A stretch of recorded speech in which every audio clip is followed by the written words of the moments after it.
The Wheel of Fortune and Mightiest Governor are having a rework in the coming weeks, and this is going to have a huge impact on the Rise of Kingdoms community. So you want to hear my thoughts and you want to hear what these changes or how good or bad this impact will have in Rise of Kingdoms.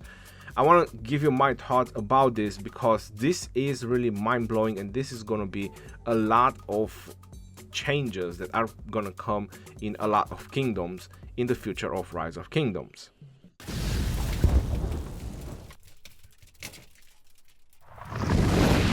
Hello everyone and welcome back to the Rise of Kingdom video. My name is Legend Ronnie, and today I'm going to talk about the email that we received about 7 hours ago in Rise of Kingdoms regarding the new changes in the Mightiest Governor and the Wheel of Fortune.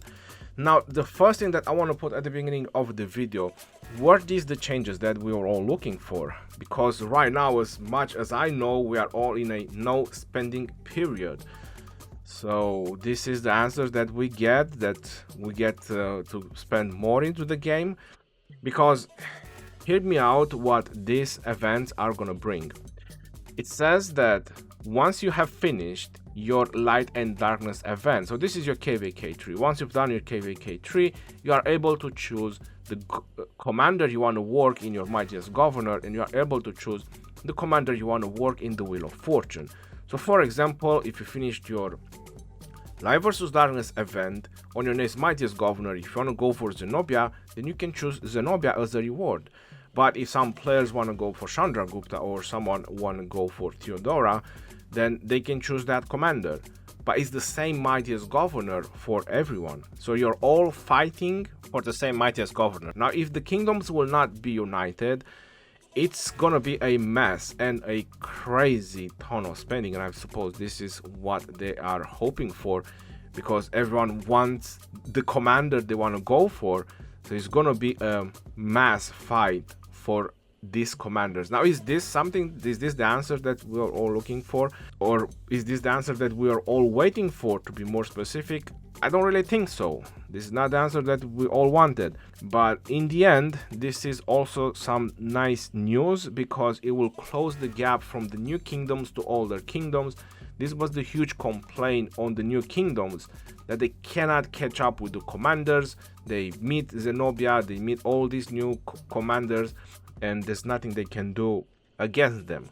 So if now kingdoms are organized and all that, you probably don't even have to kill your speed ups and your resources to go for these commanders, because kingdoms will need to have a ranged Mightiest Governors if they want to survive. Otherwise, people will just go crazy, and probably a lot of people will keep migrating so they can keep working on commanders, and that's probably also going to be a decent good thing, because it means that kingdoms will have a, I don't know, reanimation, or will come back to life.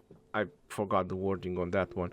But again, this is not the answer that we were all waiting for. So I don't think that our voice has been heard loud and clear. We are still waiting for that answer, and this is the things they bring to us. The second thing about the Wheel of Fortune, it's also pretty great, because for example, there's a lot of commanders that I don't want to work on them, but if I can choose the commander I can work on the wheel, then that's going to be really amazing. Once you finish your Light versus Darkness, you can have all your dream commanders that you wanted to work on, right? So if you just want to work on your infantry commanders, then you can do that once you finish your Light versus Darkness event. So this is really great news about the Wheel of Fortune and Mightiest Governor. It's just that the only problem is that it's not what we were looking for, because we were looking for an answer to our problem. How do we get more gems and more speed ups the normal way,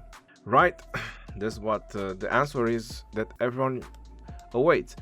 And the second thing, which I've done a video about, a legendary Tavern, I'm gonna make sure to post a card on the top because I already talked about it, and that's also gonna be a huge event, probably in a KVK. I'm expecting that the Legendary Tavern is going to be for the duration of the KVK.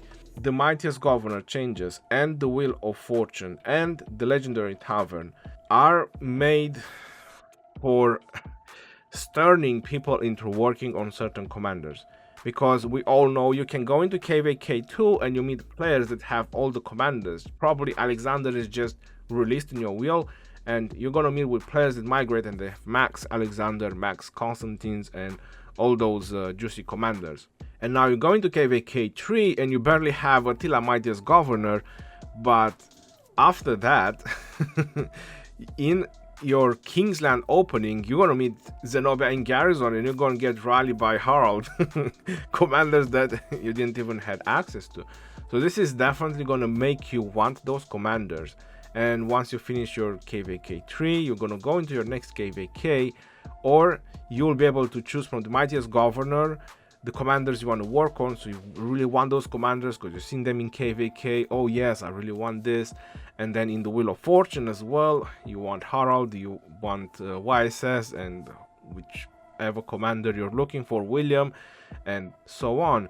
After that, you have the Legendary Tavern, which again is going to allow you to get the commanders you wish. So this is great things because it's going to close the gap between the new kingdoms and the old kingdoms. All kingdoms will not have advantages over the older kingdoms, except the migrants who are going to do KVK2 and KVK3 again.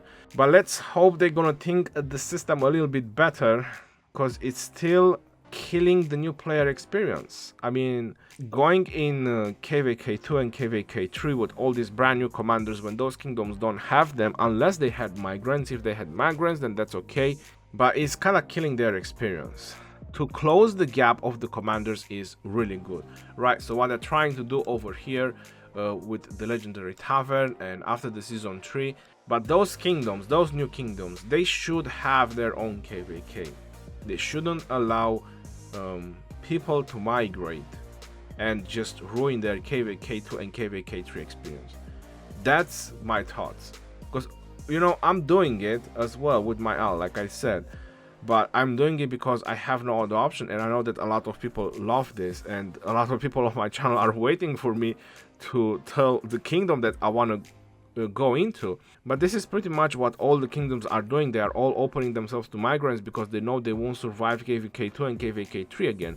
Now if this is gonna stop and you cannot migrate to those kingdoms until they finish their KVK2 and KVK3 again, from KVK4, which is gonna be the Season of Conquest, aka Heroic Anthem, Strife of the Eight, and whatever is gonna be after that, you have the options like they are introducing right now in the Mightiest Governor, and you're gonna have the option with the Legendary Tavern and the Wheel of Fortune, and then it's gonna bring the balance, right? So the new kingdoms will have options to power up for the older kingdoms if they're gonna face them in KVK. Many kingdoms are not having a very nice experience because of all these new migrants going from older kingdoms to new kingdoms. I will see how bad it is, because this is also a reason why I'm migrating, not just to experience, because I don't really have a lot of commanders. I have Artemisia, Zenobia, and Wu, which I can't even use Wu in KVK2, by the way. So all I have is YSG and Saladin. That's gonna be the two commanders, and the other ones, and Saladin is not even max. I have El Cid as well, 5552, and Charles Martel, 5552. Again, that's gonna be it. So there's not a whole lot of options that I will have with my alts. I don't think I will have such a huge impact, but I want to see how good or bad is all these players going to newer kingdoms, you know, because I personally believe it's kind of ruining a little bit their experience. So let me know, what are your thoughts about these changes, because like I said, they are good, but it's not what we wanted to hear right now. Not just more spendings, right? I believe this could be the right way to put it. So let me know in the comment section below, what do you think about this? Are they trying to bury down what we wanted, or they are still tinkering the answer that they want to give us? Because they hosted this news a month, right? This is a month before, instead of just wait it out and just send us the answer that we were looking for, and then, you know, give us all these changes. I think that would have been a much better thing. But probably they want to hype the new kingdoms and ease their mind that, hey, you're gonna get these commanders in the end, don't worry about it. Who knows? This is your boy Legendary signing off. Peace out, yo, and take care. See you on the next one, and stay safe out there, my friends.